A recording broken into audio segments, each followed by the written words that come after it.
Oggi sono a bordo di un Audi A3 molto speciale, la 3002 V6 da 250 cavalli e 320 Nm di coppia massima.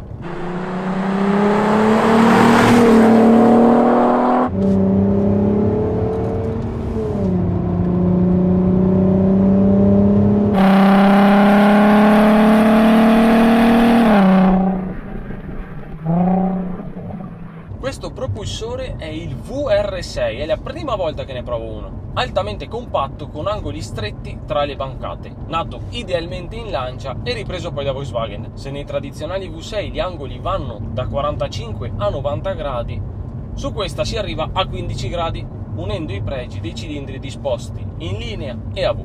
Questo si traduce in un assemblaggio semplice, ingombri ridotti e costi più bassi, necessitando ad esempio di una sola testata anziché due come nei tipici motori a V. Fu installato un po' dappertutto, dal New Beetle RSI passando per la Golf R32 di quarta generazione fino a TT 3002 e a Porsche Cayenne. È un aspiratone che tira parecchio, 0 a 100 in 6 secondi e 3 e 250 all'ora di punta. In un panorama dove le normali A3 avevano 150 cavalli faceva un figurone. Peccato che a metà del 2006 arrivò l'S3 col 2000 turbo da 265 cavalli, detronizzandola da top di gamma. Il 4 in linea era pratico, si elaborava meglio e la politica del downsizing cominciava a farsi spazio negli elementi. Il cambio abbinato è l'automatico S-Tronic a 6 rapporti, sufficientemente preciso e coinvolgente. Non è una scheggia, ma agevola una guida fluida. La trazione è l'integrale 4, mai sotto pressione, vista comunque l'erogazione più che gestibile. La ripartizione tra gli assi è immediata, con questi valori di coppia è impossibile metterla in difficoltà.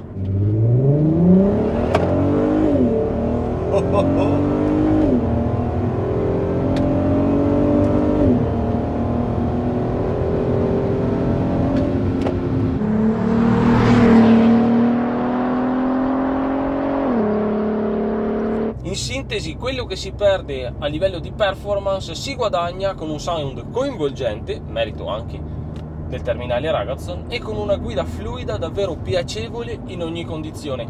Peccato per i consumi nell'ordine degli 8-9 km/l, difficile comunque andare oltre gli 11, veramente pochi considerando il quadro generale dell'auto. L'Audi A3 8P è la seconda generazione di questo fortunato modello. A me molto caro, avendone avuta una a 3 porte come mia prima auto personale, dopo la magica Punto 55. La particolare V6 in prova oggi venne prodotta dal 2003 al 2009 ed ebbe il merito di far debuttare la trazione integrale 4 sulla nuova segmento C dei 4 anelli.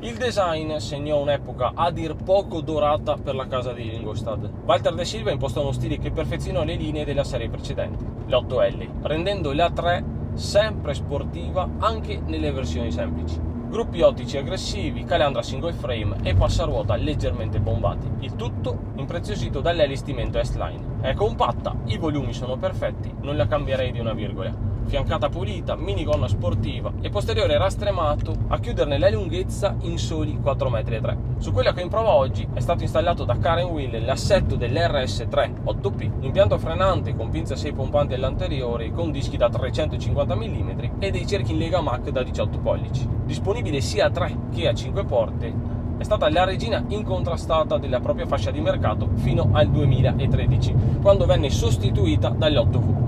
Di quella provai l'S3 portata a 500 cavalli, vi lascio il link se non avete mai visto il video.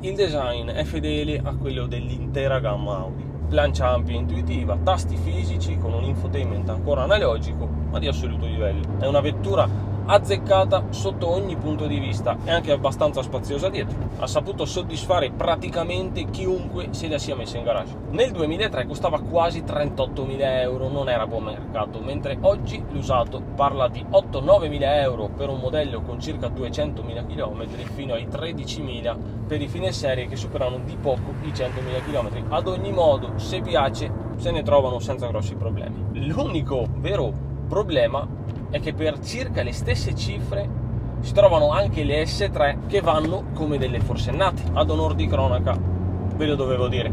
Se volete puntare tutto sulle prestazioni, compratevi una di quelli e bombardatela.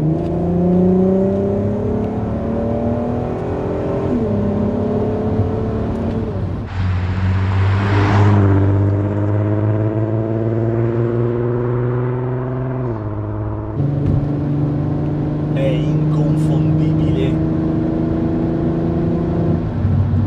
È inconfondibile. Che sound.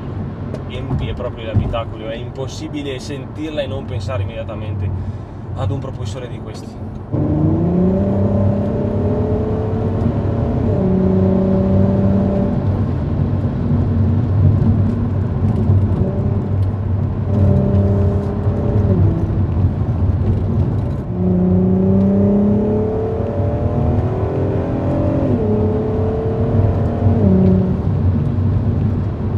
L'Audi A3 3002 V6 si guida come un'auto comune, è comoda anche per la famiglia, è rilassante. Ha una notevole coppia nonostante sia pressoché originale ed il bellissimo sound che riempie l'abitacolo fa quasi dimenticare i consumi un pochino esagerati. È figlia di un tempo in cui era senza dubbio una buona idea buttare un 3002 V6 nel cofano della Segmento C della casa, del resto ficcavano anche il V12 sugli AQ7, sembra quasi un antico oggetto magico. Non c'era necessità di realizzarla, a rigor di logica un 4 in linea era più che sufficiente, anche per margini di elaborazione e semplicità di manutenzione. Aveva dunque senso una motorizzazione del genere? No, ma chi se ne frega.